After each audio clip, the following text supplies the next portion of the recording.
Hello students, welcome to today's English learning class. As you know, we have been doing business letters for last week, and today we'll just ponder over the ins and outs of a case when the product you bought against a warranty doesn't work up to your expectation.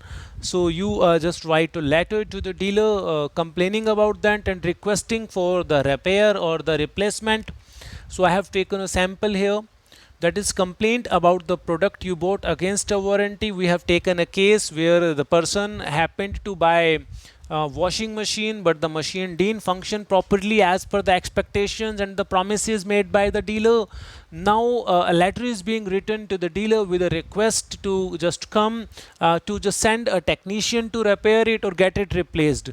So whatever is the situation, if the statement says that you have to write a letter making a request for the product getting repaired or replaced, so accordingly you will be just drafting your letter. We have taken just a sample case here. Let me just make you aware of the essentials for such kind of a letter. Addresses, as you know, we write at the top with the left hand alignment without any punctuation marks, leaving a line in between. Subject should be as brief as possible. Complaint about washing machine is the ideal subject, or replacement about washing machine you could write. Sir, it should be sirs, so please make it sirs because masters is there. So this sirs this word should be made sirs here. We write sirs when we address to company with multiple partners, since ms masters is the plural of the word mr or miss. Fine. So what should be the introductory paragraph? Since you have purchased something, so it's better you take the reference of the product you bought. You start your introductory paragraph with the product you bought and the day you bought the product on, and the receipt number. You must have been given a receipt, so that entire thing can come.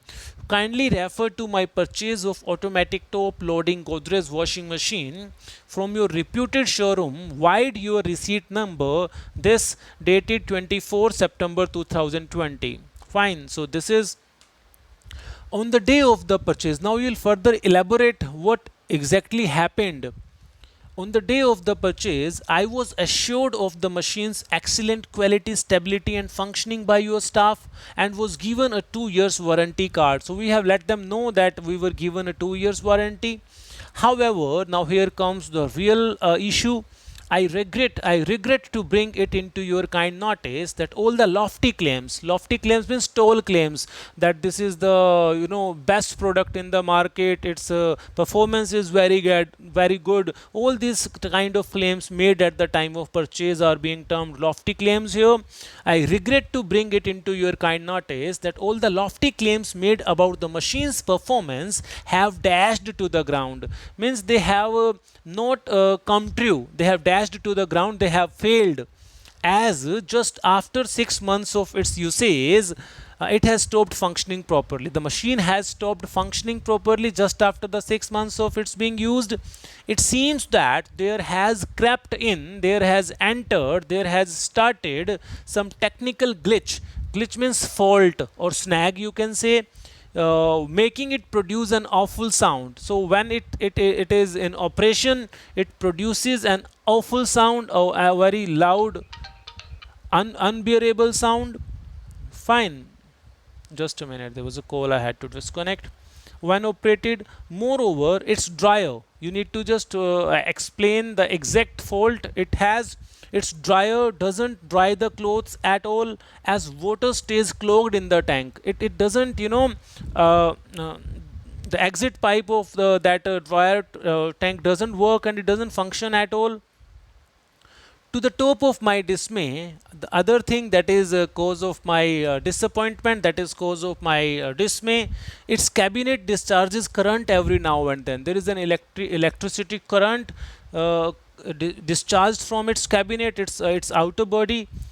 To be quite frank, now finally the machine has become a big nuisance for me. The machine has become a troublesome thing for me. In the very spirit of the sanctity of the warranty card, in the very spirit of the sanctity means sacredness, if a warranty card is a piece of sacred document in a way, because it is issued with a kind of commitment from the side of the seller to the buyer, and buyer gets it with a faith, that the product is good and it will be replaced or repaired as and when the need is required. So in the very spirit of the sanctity of the warranty card, sanctity means purity, I therefore request you to get the defect fixed by sending your technician, fine, or better get the machine replaced with the new one as soon as possible. So whichever is feasible, or whichever is feasible according to the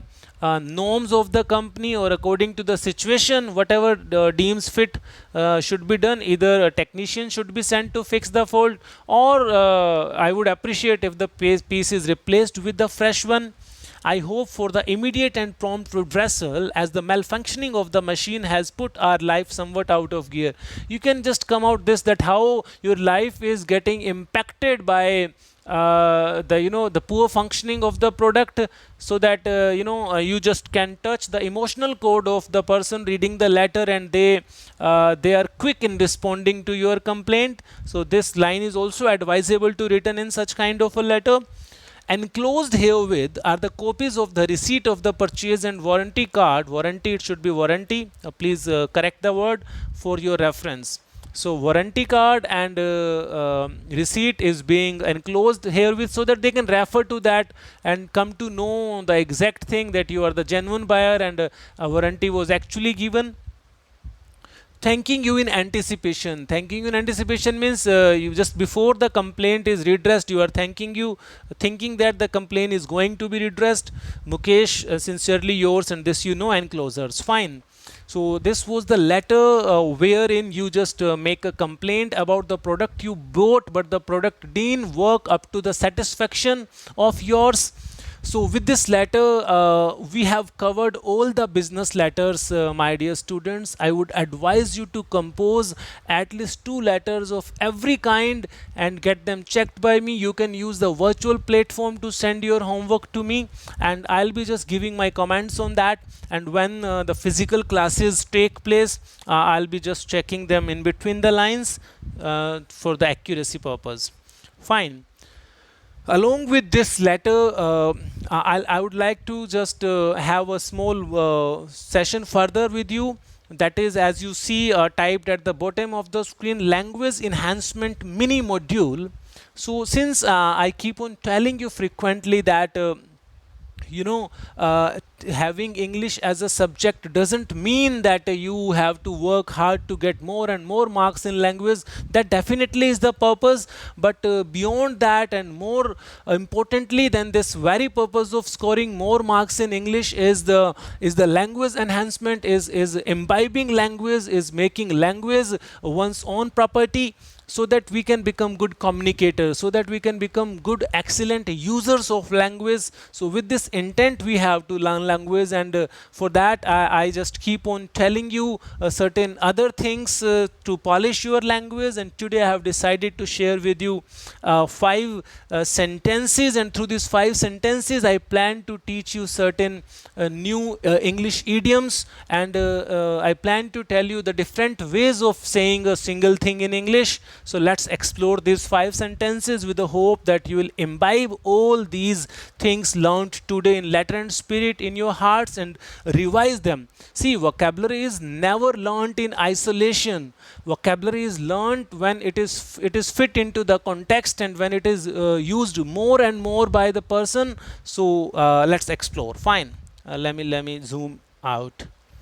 The first word is, the first sentence is, the dacoits have not been nabbed yet. You can easily translate this. The sentence says, dacoits have not been arrested yet. Arrested. Nabbed means arrested. Means the police is still looking for the dacoits. Here, the thing I want to tell you is, I'm just going to give you an idiom here. That idiom says, the idiom is, to be at large. Means, to be at large means to be unarrested. To be unarrested. Fine. So the same sentence, the dacoits have not been nabbed yet, can be converted using an idiom that the dacoits are, this be will replace is, am and are. The dacoits are still at large. It means away from the clutches of police. Fine. They are still absconding. There is another word in English, absconding. In Hindi we say farar. Fine. So hope you have understood this. Moving on to the second. Let me zoom in. Zoom in. The husband and the wife always keep on quarreling with each other. Besides being a universal fact, this sentence intends to teach us a beautiful idiom. When one, two people or two parties, through countries or two groups, they keep on always fighting with each other, they keep on always quarreling with each other. There is an idiom in English, they seem to be leading a cat and dog life. So we can say to lead a cat and dog life. Don't mind the handwriting, I am just scribbling for your better understanding. So the same sentence, the husband and the wife always keep on quarreling with each other, can be spoken this way: the husband and the wife lead a cat and dog life, or the husband and the wife are leading a cat and dog life. We have to express this fact. Fine. The husband and the wife are leading a cat and dog life means they are always quarreling with each other. Moving on to the next idiom.